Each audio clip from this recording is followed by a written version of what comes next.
স্বাগত খেলা যোগে আপনাদের সাথে আছি আমি ফাহিম রহমান। শেষ 3 বলে জিম্বাবুয়ের দরকার 7 রান, বোলিংয়ে সাকিব আল হাসান। এমন সমীকরণে মুজারাবানিকে ফেরান সাকিব। এরপর এনগ্রাভাকে বোল্ড করে চতুর্থ টি20তে বাংলাদেশকে 5 রানে জয় এনে দেন এই অলরাউন্ডার। বাংলাদেশের 144 রানের টার্গেটে 138 রানে থামে জিম্বাবুয়ে। এই জয়ে 5 ম্যাচে সিরিজে 4-0 ব্যবধানে এগিয়ে গেল বাংলাদেশ।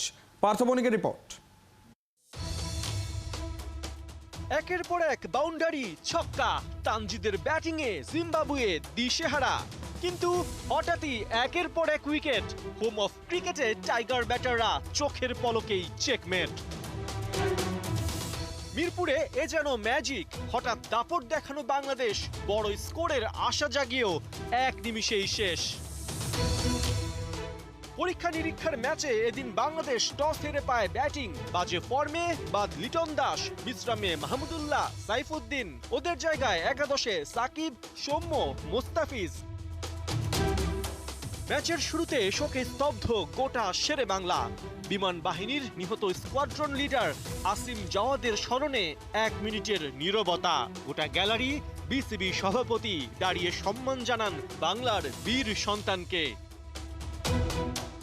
ম্যাচের শুরুতে এক প্রান্তে বাউন্ডারির বৃষ্টি ছোটাতে থাকেন তানজিদ তামিম, অন্যদিকে সৌম্য কিছুটা ধীর কিছুটা স্থির। তানজিদের ব্যাটে ভর করেই পাওয়ার প্লেতে 57 রান তোলে বাংলাদেশ। নিজের দ্বিতীয় 50-র পথেও ছুটতে থাকেন বেশ। নবম ওভারে তানজিদ তুলে নেন সিরিজের দ্বিতীয় হাফ সেঞ্চুরি। 34 বলে হাকান, একটা ছক্কা, 7টা বাউন্ডারি।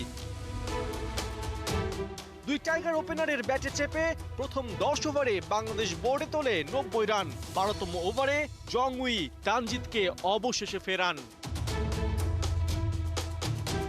ওই একই ওভারে বিপদ বাড়ান সৌম্য সরকার। 34 বলে 41 রান করে হন লেগ বিফোরের শিকার। এরপর সেই পুরনো চিত্র, আসা যাওয়ার মিছিলে টাইগার ব্যাটাররা মহাব্যস্ত। দুরন্ত ফর্মে থাকা তাওহিদ হৃদয় এদিন ঘোরাতে পারেননি রানের চাকা। 8 বলে 12 রানে ধরেন উল্টো রাস্তা।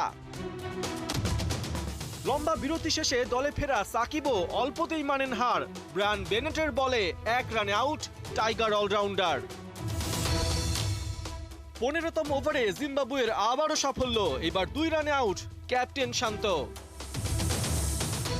17তম ওভারে এনগ্রাভার আঘাত, জাকের আলী 6 আর তাসকিন বিনা রানে কুপকাত। সময়ের সাথে সাথে রিশাদ, তানজিম, মোস্তাফিজ সবাই শেষ। 1 বল বাকি থাকতেই 143 রানে অল আউট হয় বাংলাদেশ। 42 রানে 10 উইকেট হারিয়ে টাইগারদের এ যেন নয়া অর্জন। জিম্বাবুয়ের বিপক্ষে অদ্ভুত আত্মসমর্পণ।